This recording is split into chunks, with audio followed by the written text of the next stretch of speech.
साल 1965 में अगस्त महीने का समय था। चारों ओर बोल बम के जयकारे सुनाई दे रहे थे। एक तरफ शिवालय भक्तों से लबालब भरे थे, तो दूसरी ओर सावन की रिमझिम फुहारों ने मौसम में शीतलता भर दी थी। उस रोज पूरे दिन जोरदार बरसात हुई थी। आसमान अभी भी काले बादलों से घिरा था। चूंकि ऐसे मौसम में धान रोपने का सबसे उपयुक्त समय होता है, ऐसा सोचकर नवल सांझ के 4 बजे जब बरसात धीमी पड़ी तो खेतों की ओर निकल गया। इस बखत कहाँ जा रहे हो? थोड़ी देर में अंधेरा घिर आएगा। अब छोड़ो भी, कल देखेंगे। अरे मैं लालटेन लिए जा रहा हूँ। 4-5 घंटे धान रोपूंगा, उसके बाद वहीं खटिया लगाकर सो जाऊंगा। अरे पूस की कुटिया में कहाँ बरसात में रात बिताएंगे आप? छोड़िए ना। अच्छा, तू फिक्र ना कर, मैं देखूंगा। अगर बरसात हुई तो लौट आऊंगा। पत्नी के मना करने के बाद भी नवल एक हाथ में लालटेन और दूसरे में छाता पकड़े तेज कदमों से खेत की तरफ निकल जाता है। जल्दी जल्दी काम शुरू करता है और काम करते करते भूल ही जाता है कि रात घेर आई है। आसमान में अभी भी बादल थे। रह रहकर बिजली कड़क रही थी, लेकिन बारिश नहीं थी। थकान मिटाने को नवल अपनी खटिया कुटिया के बाहर डालकर थोड़ी देर सुस्ताने लगता है। जब तक थकान उतरती है, उसे एहसास होता है कि रात काफी हो गई है। अब उसे समझ ना आता कि इस काली गहरी रात में अकेले खेत पर ही रुके या घर लौट जाए। अभी नवल सोच ही रहा था कि तभी उसे लालटेन की मध्यम सी रोशनी में पास के खेत में किसी की आकृति दिखाई देती है। लो, मैं तो ऐसे ही घबरा रहा हूँ। हरिया काका भी लगता है आज खेत पर ही रुके हैं। पास के खेत में अंधेरे में किसी की आकृति देखकर नवल को बड़ी हिम्मत मिल गई थी। उसने साथ लाई हुई रोटियां निकाली और प्याज के साथ खाकर चुपचाप चारपाई पर लेट गया।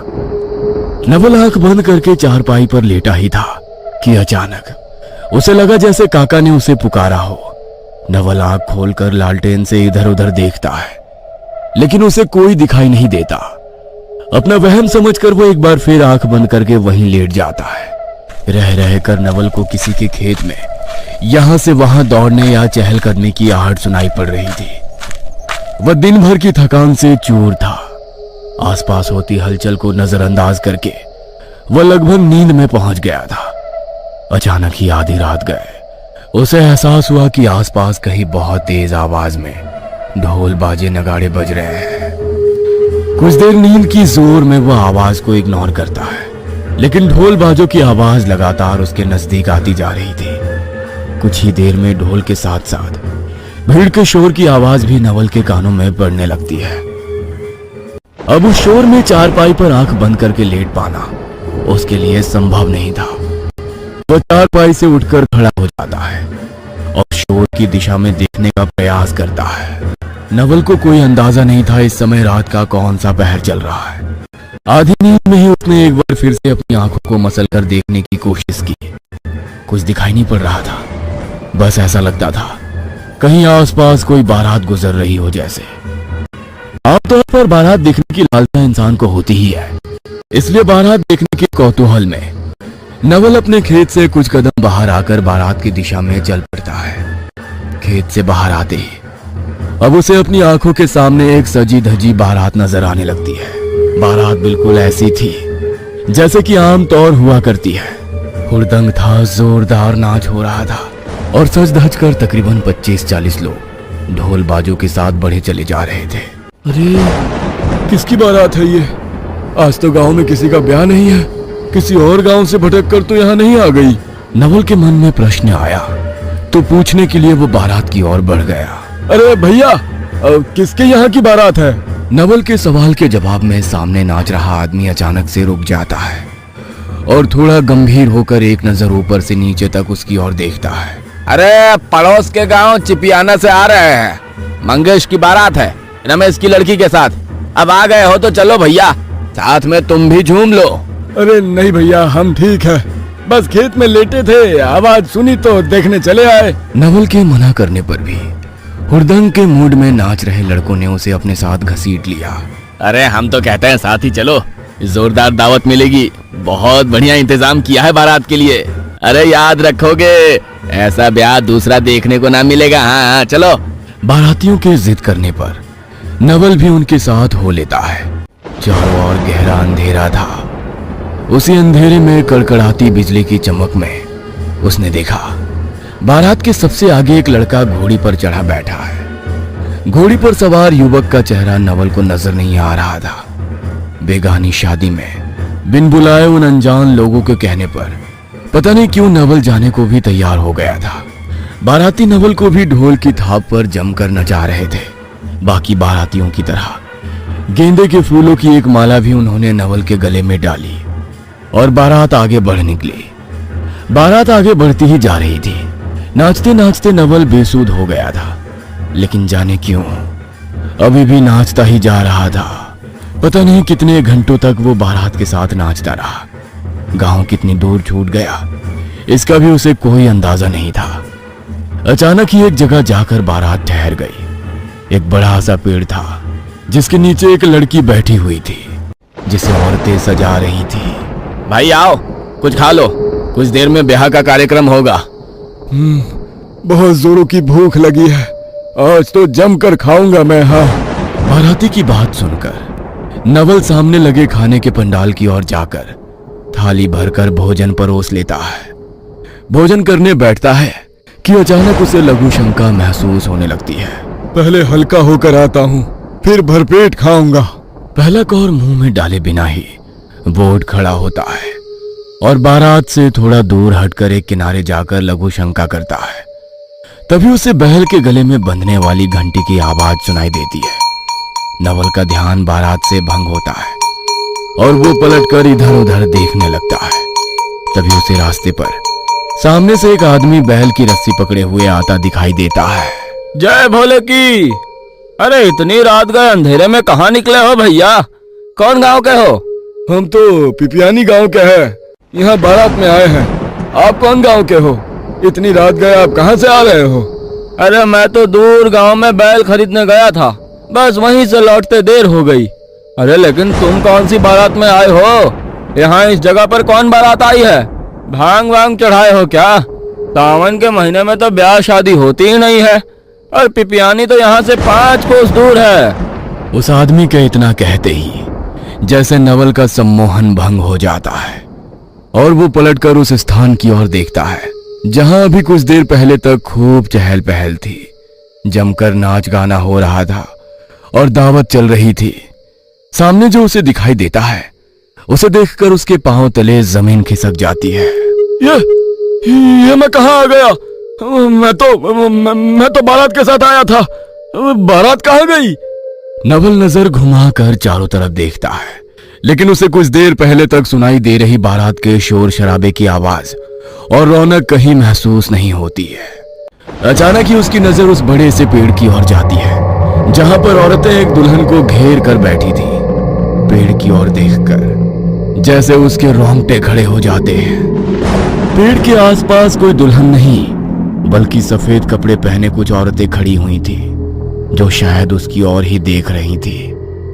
सुंदर कपड़ों में सजे बाराती भयानक शक्ल और कटे फटे शरीर वाले प्रेत बन चुके थे। घोड़ी पर बैठा हुआ दुल्हा कोई और नहीं बल्कि सरकटा प्रेत था। नवल के पूरे शरीर में झुरझुरी दौड़ गई थी और उसके पैर सुन्न पड़ने लगे थे। एक पल में जैसे उसके शरीर की पूरी ताकत ही खत्म हो गई थी। उसके सामने ढेरों भयानक भूत और प्रेत खड़े थे, लेकिन उसके शरीर में इतनी ताकत नहीं थी कि वहां से भाग सके। क्या हुआ भैया? अरे किस चक्कर में पड़ गए आप? कोई बारात नहीं है यहाँ पर, आप शमशान के बाहर खड़े हो, चलो यहाँ से। नवल उंगली का इशारा करके उस पेड़ की ओर देखने को कहता है। पेड़ पर उसे भयानक प्रेत उल्टे लटके हुए नजर आ रहे थे। अरे भैया कुछ नहीं है उधर, मैं कहता हूँ चलिए आप यहाँ से। अच्छा आप मेरे बैल का रस्सी पकड़िए और अपने इष्ट को याद करिए, भोले बाबा सबको पार लगाएंगे। भोले बाबा का नाम सुनते ही जैसे नवल की तंद्रा भंग हो जाती है और वो साथ चल रहे बैल को देखकर प्रणाम करता है। जय हो नंदी बाबा। बाबा मेरा संदेश भोले बाबा तक पहुंचा दो, मुझे इस मुसीबत से बाहर निकालो। पता नहीं क्या हो गया था मुझे, आज तो मैं शायद जिंदा घर ना लौटता अगर आप समय पर ना आए होते। भोले बाबा सबकी मदद करते हैं, उनकी दृष्टि सबके ऊपर रहती है, घबराओ नहीं, चलो मैं तुम्हें पिपियानी पार करा देता हूँ।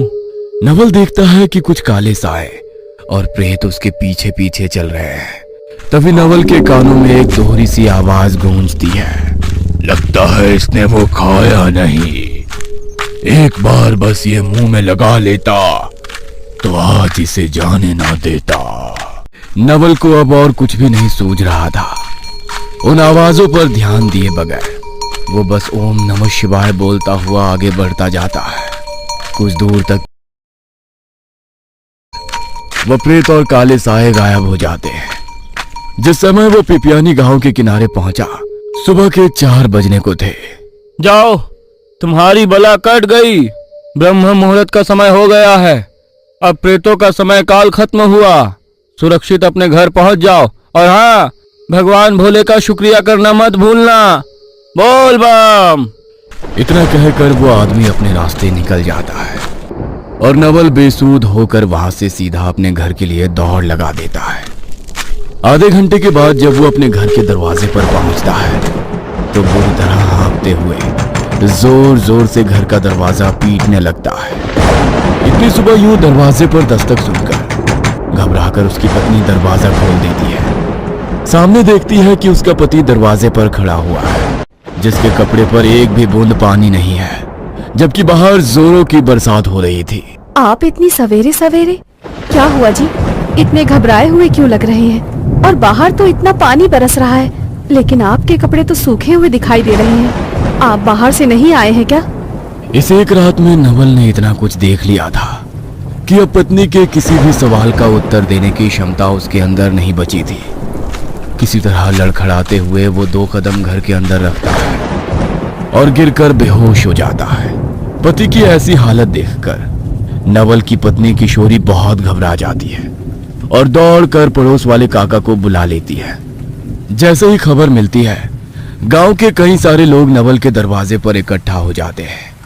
किसी तरह पानी छिड़ककर हाथ पैर मलने के बाद आधे घंटे में उसे होश आता है और फिर वो पिछली रात हुई सारी आप बीती सुनाने लगता है। अरे तुमको किसने कहा कि कल हम रात में खेत पर सोए थे? हम तो पूरी रात अपने घर में सोए हैं। और हम तो क्या, इतनी बरसात में कोई गांव का आदमी खेत पर नहीं गया। कुछ तो दिमाग लगाओ। सावन के महीने में कौन सा ब्याह होता है? और जिस रमेश की लड़की की तुम बात कर रहे हो ना, उसको मरे हुए 3 दिन हो गए हैं। तुम क्या जानते नहीं हो मरे हुए आदमी का ब्याह हुआ करता है क्या? काका की बातें सुनकर तो नवल का शरीर एक बार फिर से सुन्न पड़ने लगा था। एक बात बताओ, उस आदमी का नाम नहीं पूछे जो तुमको उस प्रेत बारात से बचा कर लाया? कौन था? कौन गांव का था? टिमरी गांव बताया था, शायद शिव नाम था उसका। एक बैल लिया था, कहीं दूर गांव से खरीद कर लाया था। अरे हम तो कहते हैं किशोरी बिटिया, तुम्हारा पूजा पाठ काम आ गया। शिव नाम नहीं बताया था। हमको तो लगता है भगवान शिव ही थे जो नंदी के साथ तुमको वहां बचाने के लिए प्रकट हुए, वरना वो भूतों की बारात उनको काहे नहीं दिखाई दी? तुमको ही क्यों दिखाई दे रहे थे? जिस टिबरी गांव का तुम नाम ले रहे हो ना, दूर दूर तक 20 कोस तक में भी इस नाम का कोई गांव नहीं है यहाँ पर। अरे उम्र बीत गई हमारी इसी गांव में रहते रहते। आसपास के 7 गांव के लोगों को तो नाम से ही जानता हूँ मैं। एकाएक नवल को उस आदमी की बात याद आती है। आज कौन सा दिन है? सोमवार। क्या हुआ? कुछ नहीं, बस भोले बाबा का शुक्रिया अदा करना है। चलो मंदिर जाकर जलाभिषेक करते हैं। आज से मैं हर सोमवार को शिव मंदिर जाकर भगवान शिव का जलाभिषेक किया करूंगा। गांव के लोगों का कहना था कि नवल को उस रात साक्षात भोले बाबा मार्ग दिखाने आए थे। उस दिन के बाद गांव में सावन के दिनों में प्रेत बारात निकलने की बात आग की तरह फैल गई। कहते हैं उस घटना से सबक लेकर आज भी लोग देर रात तक बाहर निकलने से डरते हैं।